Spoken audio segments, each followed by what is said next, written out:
क्योंकि सम्राट चौधरी की बात कर ली जाए, मंगल पांडे की बात कर ली जाए, तो उनका जो पकड़ है, जो जमीनी पकड़ है, वो नहीं है। क्योंकि ये लोग पिछले दरवाजे से आते हैं और उसके बाद बीजेपी का कमान इन्हें सौंप दिया जाता है। और तीसरी जो सीट, सबसे अहम सीट, दानापुर के दंगल में और रीतलाल के सामने जो बड़ा दाव बीजेपी ने खेला है, वो इस बार चुनावी मैदान में रामकृपाल को उतारा गया। चिराग पासवान को छोड़ने का मतलब है एक बहुत बड़ा विवाद हो जाना। नमस्कार, मैं पीटीए समाचार देख रहे हैं आप और आपके साथ मैं शकीना मलिक। इस वक्त की सबसे बड़ी खबर हम आपको बताने जा रहे हैं जो चुनाव से रिलेटेड है। आपको बता दें, जिस तरीके से बीजेपी ने पहले उम्मीदवारों के नामों की घोषणा करके बाजी मार ली, लेकिन अभी सबसे बड़ा सवाल जो निकलकर सामने आ रहा है कि बीजेपी इस बार अपने मैदान में उन सिपाहियों को उतार रहा है जो पहले ना तो जनता से मुखातिब हुए चुनाव को लेकर, लेकिन बीजेपी में अहम फैसले लिया है उन्होंने। हम सबसे पहले बात करेंगे सम्राट चौधरी की, जो तारापुर सीट से इस बार चुनाव लड़ने वाले। इस वक्त हमारे साथ स्टूडियो रूम में मौजूद हमारे सहयोगी रोहित है। रोहित से हम जानने की कोशिश करेंगे। रोहित, इस बार जो चुनाव का माहौल है वो बीजेपी में अपने ऐसे उम्मीदवारों को मैदान में उतारा है जो पहले जनता से मुखातिब नहीं हुए लेकिन बड़े बड़े फैसले लिए हैं। देखिए, सीधे तौर पे पहली सूची जो है वो बीजेपी के द्वारा जारी कर दी गई है और 3 लोगों की बात की जाएगी जो कहीं ना कहीं प्रदेश अध्यक्ष के तौर पे भी बिहार की कमान को संभालने का काम किया। सम्राट चौधरी जो वर्तमान में डिप्टी सीएम भी हैं, तारापुर से चुनावी मैदान में कूदेंगे। अगर ट्रैक रिकॉर्ड की बात कर ली जाए सम्राट चौधरी की, तो उनका ट्रैक रिकॉर्ड जो है वो लगातार आरजेडी से बीजेपी में आए और उसके बाद जो है बीजेपी में उनका कद लगातार बढ़ते चला गया। लेकिन इस बार बीजेपी के जो आला कमान है उन्होंने सम्राट चौधरी को चुनावी मैदान में उतार दिया है। अब देखना दिलचस्प होगा कि सम्राट चौधरी जीत पाते कि नहीं। वहीं मंगल पांडे की बात कर ली जाए तो मंगल पांडे लगातार विधान पार्षद रहे और इस बार सिवान से, उनका मूल निवास जो है वो सिवान पड़ता है, सिवान से वो बिहार विधानसभा का चुनाव लड़ेंगे। इतनी राह आसान नहीं होगी क्योंकि सम्राट चौधरी की बात कर ली जाए, मंगल पांडे की बात कर ली जाए, तो उनका जो पकड़ है, जो जमीनी पकड़ है, वो नहीं है। क्योंकि ये लोग पिछले दरवाजे से आते हैं और उसके बाद बीजेपी का कमान इन्हें सौंप दिया जाता।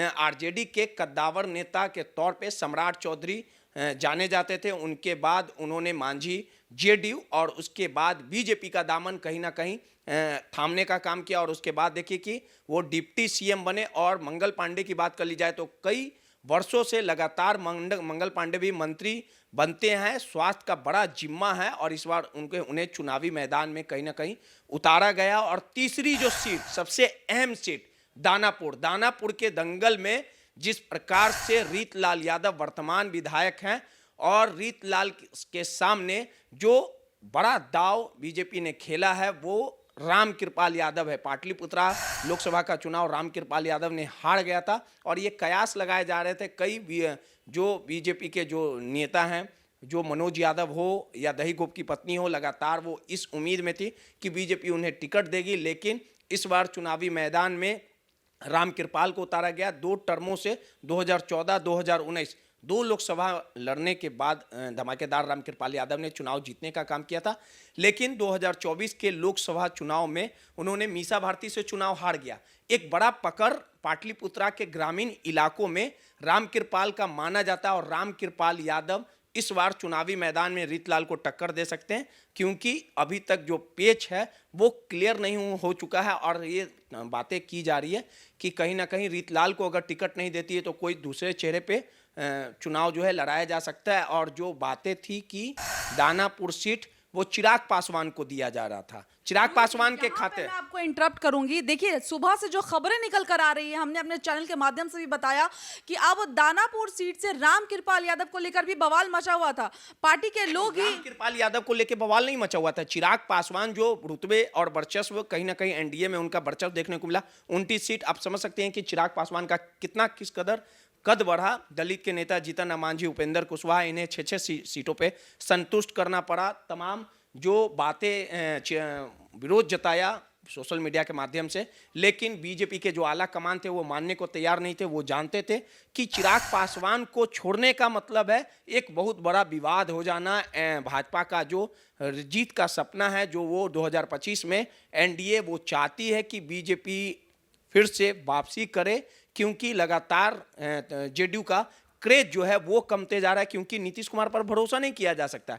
नीतीश कुमार दो बार आरजेडी के पाले में जा चुके हैं, तो साफ तौर पे कहीं ना कहीं एक बड़ा विवाद था। चिराग पासवान के पास जो ये सीट चली गई थी, और उसके बाद लगातार कयास लगाए जा रहे थे कि अभिमन्यु यादव जो फतुआ और दानापुर से दोनों तरफ से फील्डिंग कर रहे थे, उन्हें चुनाव लड़ाया जा सकता है। लगातार अभिमन्यु यादव रेस में चल रहे थे, लेकिन इसकी जानकारी जैसे ही पूर्व विधायिका आशा सिन्हा, जो दानापुर की पूर्व विधायिका हैं, सत्यनारायण सिन्हा उनके पति थे, उनकी हत्या कर दी गई थी। रीतलाल यादव पर पूरा आरोप लगा था, सुबह से ही हाय तौबा मचाई थी, और उन्होंने साफ तौर पे कह दिया था कि अगर यहां से मुझे टिकट नहीं मिलेगा तो इसका खामियाजा भुगतना पड़ेगा बीजेपी को।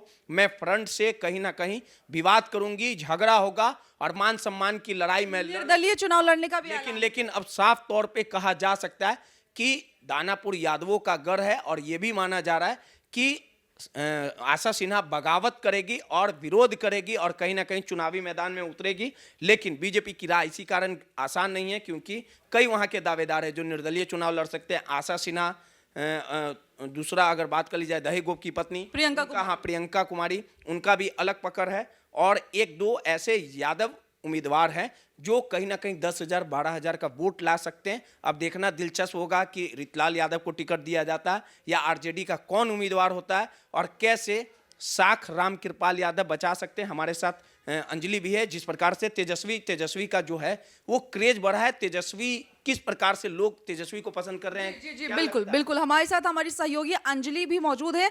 हम तेजस्वी जी उनके पास अभी तमाम उम्मीदवारों की लिस्ट भी है, हम उनसे जानने की कोशिश करेंगे कि अभी युवाओं के अंदर तेजस्वी को लेकर क्या कुछ क्रेज है। अंजलि, जैसा कि आप जानते हैं, तेजस्वी अभी के यूथ के लिए एक बहुत बड़े इंस्पिरेशन बन गया है। नाम हम आपको सकीना बता देते हैं। बेतिया से श्रीमती रेणु देवी चुनावी मैदान में है, और रेणु देवी जो है डिप्टी सीएम रही है, वर्तमान में वन पर्यावरण मंत्री भी है। प्रमोद कुमार सिन्हा रक्सौल से, पिपरा से, मधुबन से श्री राणा रणधीर सिंह है, मोतिहारी से प्रमोद कुमार है, ढाका से पवन जायसवाल है, रीगा से वैद्यनाथ प्रसाद है, बथनाहा से श्री अनिल कुमार राम, परियार से श्रीमती गायत्री देवी। ये जो तमाम जो बड़े नाम हैं वो चुनावी मैदान में कूदे हैं, और कहीं ना कहीं जो वर्तमान विधायक है और जिन्होंने लोकसभा चुनाव हारने का काम किया, उसे भी विधानसभा चुनाव लड़ाया गया है। एक अनुभवी लोगों को अनुभव कहते हैं कि अनुभव कहीं ना कहीं बोलता है। इसी कड़ी में रामकृपाल यादव, ये सब बड़े नाम है। अब देखना दिलचस्प होगा कि जो आज पहली लिस्ट जारी की गई है, ये अनुभव के आधार पर जब युवाओं से इनका मुकाबला होगा, जब यूथ से ये टकराएंगे, तो अनुभव कितना बोलेगा, और ये जो बीजेपी के तमाम जो लिस्ट हैं वो कितना कमाल कर पाएंगे, इंडिया महागठबंधन में कितना खेल हो पाएगा, ये देखना दिलचस्प होगा। लेकिन बीजेपी भले ही लिस्ट जारी कर दियो, लेकिन एनडीए में भी सब कुछ ठीक ठाक नहीं चल रहा है। नीतीश कुमार नाराज चल रहे हैं, क्योंकि नीतीश कुमार को की जो सिटिंग सीट थी, कई सीटें चिराग पासवान को दे दी गई थी, जिसके बाद कहीं ना कहीं चिराग पासवान को लेकर विरोध जताया था। नीतीश कुमार ने साफ तौर पे अपने जो करीबी मंत्री हैं, विजय चौधरी हो या तमाम जो उनके जो पूर्व केंद्रीय मंत्री हैं ललन सिंह, उन्होंने साफ तौर पे हिदायत दिया था कि आप जाइए भाजपा के आला कमान से बात करिए कि सिटिंग सीट किसी भी हम कीमत पर छोड़ने को तैयार नहीं है। तो अभी पूरा खेल जो है, विवाद जो है वो चल रहा है। इंडिया गठबंधन की भी प्रेस वार्ता कुछ घंटों में होगी। तेजस्वी और नीतीश कुमार में नज़दीकियाँ बढ़ी हुई है। अब देखने वाली बात होगी कि इस लिस्ट के जारी करने के बाद क्या खेल होगा। लगातार मुख्यमंत्री से मिलने के लिए गोपाल मंडल, जो जेडीयू के विधायक हैं, कई घंटों तक धरना देने दिए, लेकिन कहीं ना कहीं उनकी बातें भी नहीं सुनी गई। और सबसे बड़ी बात है, सम्राट चौधरी को कहीं ना कहीं जाने नहीं दिया गया। मुख्यमंत्री आवास सम्राट चौधरी जाने का प्रयास कर रहे थे। लेकिन बड़ी बात भी है, देखिए अभी बिहार के डिप्टी सीएम सम्राट चौधरी हैं, लेकिन इस बार वो चुनाव लड़ने के लिए जो उनको मैदान में उतारा जा रहा है। नीतीश कुमार अपने अडिग फैसलों के लिए जाने जाते हैं। नीतीश कुमार काफी गंभीर है, और कोई भी बात बोलते हैं तो बड़ा विचार करके बोलते हैं। और ये भी नीतीश कुमार की खासियत है कि नीतीश कुमार के सहमत के खेल को समझना अच्छे राजनीति के बड़े धुरंधरों की बस की बात नहीं है। नीतीश कुमार को जिसने भी खत्म करने की कोशिश की, या जो मुंह गिरे, वो बड़े शिद्दतों के साथ ठिकाना लगाया गया।